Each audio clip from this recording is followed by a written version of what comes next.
storybooks. The Egyptian Cinderella. I love Egypt. Well, hi, my name's Evelyn. Welcome to Fairy Tales with Evelyn. Last time we read The English Roses. And it talked about how we shouldn't be selfish and how we shouldn't judge a book by its cover.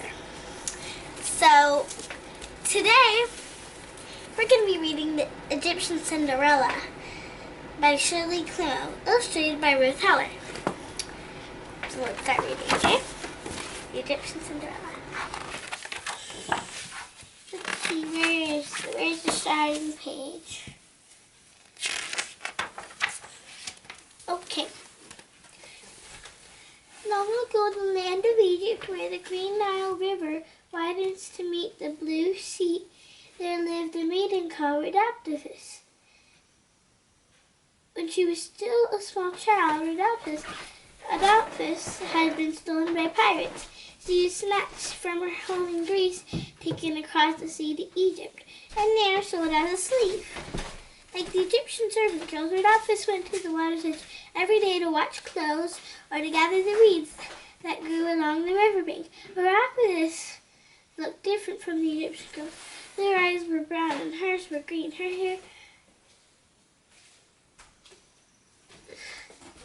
Their hair hung straight to their shoulders, while the braids pulled hers into tangles.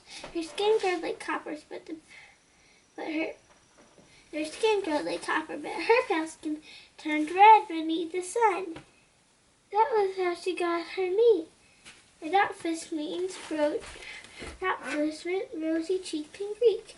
Rosy Rhodopsis, scoffed the servant girls, hissing her name between their teeth. Rhodopsis learned not to hear, but she blushed rosier than ever. There's the picture.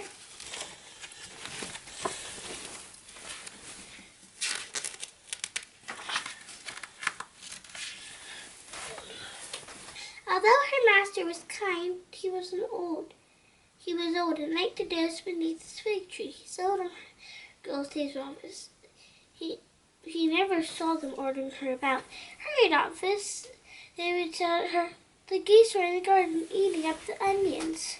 Mend my row. I'm hungry, Rhodopsis. Bake the bread. Rhodopsis always hurried to do their bidding, for the Egyptian girls were household servants, and she was only a slave. Here's the picture. Although her master...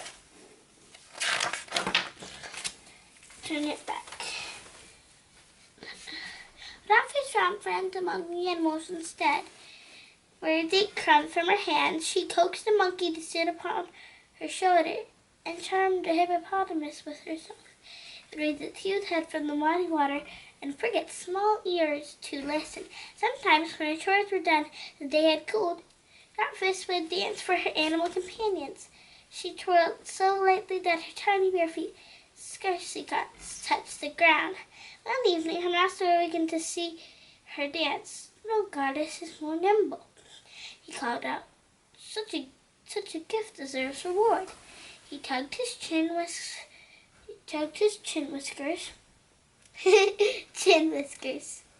thinking, and then declared, "You shall go barefoot no longer." Oh, right, the picture. Or did I already show the picture? Oh, here's the picture. By his bow tie.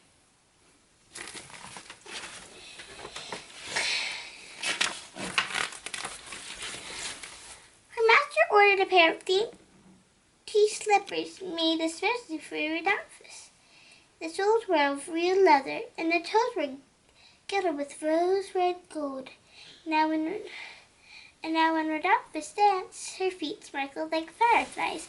The rose-red slippers set Rhodopsis more apart than ever. The Egyptian servant girls were jealous, for they were clumsy sandals woven from papyrus. Out of spite, they found new tasks for her, keeping Rhodopsis so busy that she was too tired to dance at night.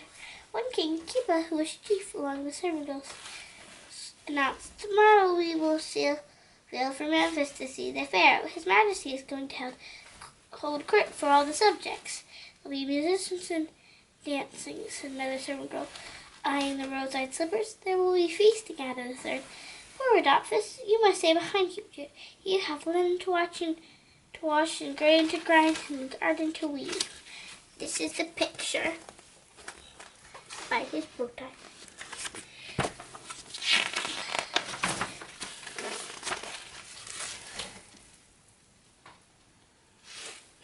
Next morning, just as Ra, the sun, was climbing into the sky, Adolphus followed a servant girls to the river bank. Kipa wore a necklace of blue beads. There's the blue bead necklace. Bracelets jingled on the wrist of the second. The third had tied a many-colored sash around her waist, although Adolphus wore a plain tunic on her feet with the rose-red slippers. Perhaps they will let me come along to see the Pharaoh after all. So these girls pulled their raft from around the bend in the river without giving Adolphus a backward glance. Adolphus sighed and turned to the basket of dirty clothes, washed the linen, weed the garden, grind the grain. She slapped her wood into the cloth and tied it to her son. The hippopotamus had Adolphus and pushed out the reeds and splashed into the river. Shame, said Adolphus, shaking her paddle. You splattered mud on my beautiful slippers.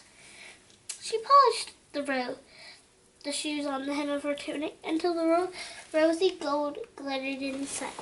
Then she carefully put them on the big washed the linen, weed the garden. Adolphus began to get the settle from letter. Adolphus jumped up. A great falcon, the symbol of the god Horus, flew in the sky with wings spread so wide that they blotted out the sun. Greetings to you, proud Horus, Adolphus heard. She bowed her head and felt a rush of air on the back of her neck.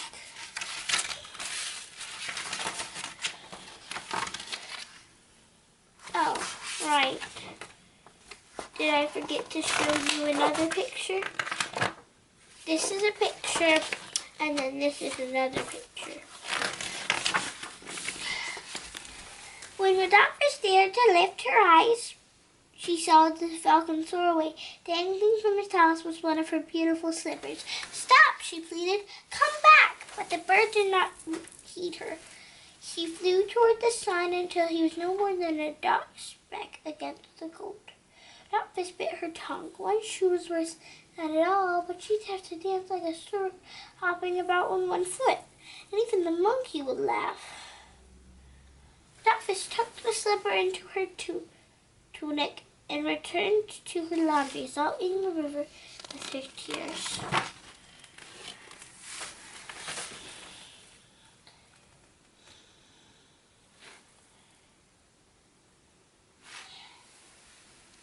After Adolphus had lost sight of the falcon, the mighty bird followed the course of the Nile to the city of Memphis, to the square where the Pharaoh was holding court. The falcon watched and waited. The Pharaoh's name was Amasis. On his head he wore the red and white crown of the two Egypt. The double crown was heavy, pinched his ears. He preferred driving his hair as fast as the wind to sitting on the throne. Amasis yawned. Here's a picture.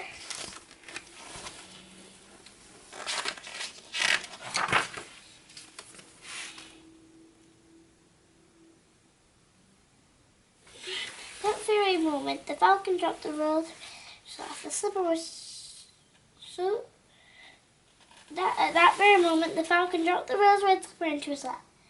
The slipper was so bright that Amasis thought it was a scrap of the sun. Then he saw the falcon kneeling overhead. The god Horus sends me a sign, exclaimed the Pharaoh. He picked up the rose-red slipper.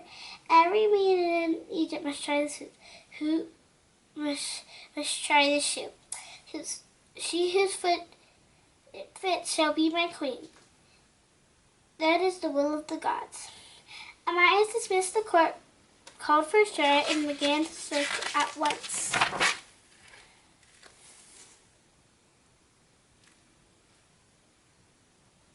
When servant girls arrived in Memphis, they found the throne empty. And she was so sorry. They were so angry on there that they didn't even seeing Adolphus without their rose red slipper did not please them. Slaves are better off barefoot, snapped. Keep up.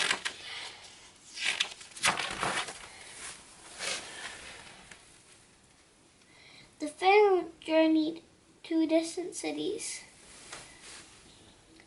He tracked the desert where pyramids tower over the sand. Oh wait, I forgot to show you this picture.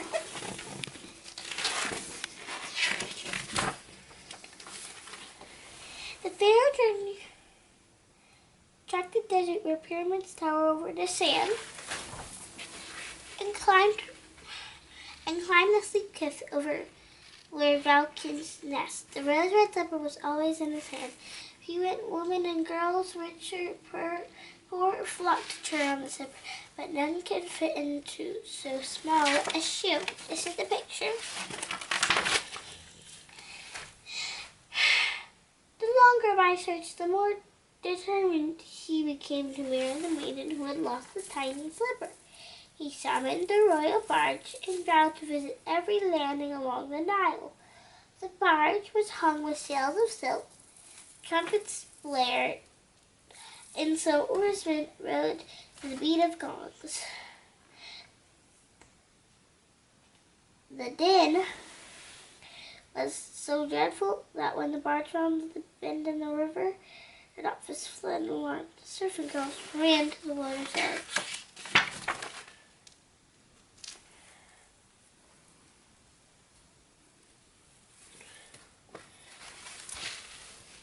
Now we will see the Pharaoh, cried Skiba and myself. Miles hold up the rose red slipper. Whoever can wear this shoe shall be my queen. The servant girls knew that shoe, and knew its odor too, but they clapped their hands over their mouths and said nothing. If one of them could wear it, first keep it, and the others, each clamped their foot down, curled their toes, and squeezed until tears ran down. Still, her heel hung over. Enough, said Master. We would have sit still again. You not chance to see Adolphus peering around in the through the rushes.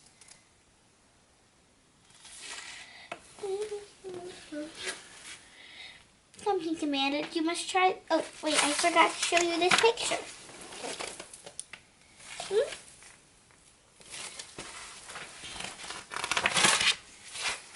Come, he commanded. You must try on this rose red slipper. Servant girls got open mouthed as the Pharaoh kneeled before Adolphus. He slipped the tiny shoe on her foot with ease, and Adolphus pulled its mate from the folds of her tunic. Behold, cried Amias, in all this land there is none so fit to be queen. But Adolphus is a slave, protested one of the servant girls. She's not even Egyptian. She is the most Egyptian of all, the Pharaoh declared, for her eyes are as green as the Nile. Her hair is filled with three papayas, and her skin as pink as a lotus flower. The Pharaoh led Adolphus to the royal barge, and with every step the slippers blinked and sparkled in the sun.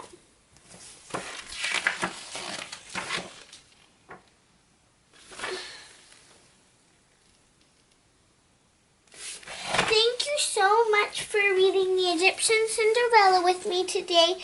I hope you liked it. Bye!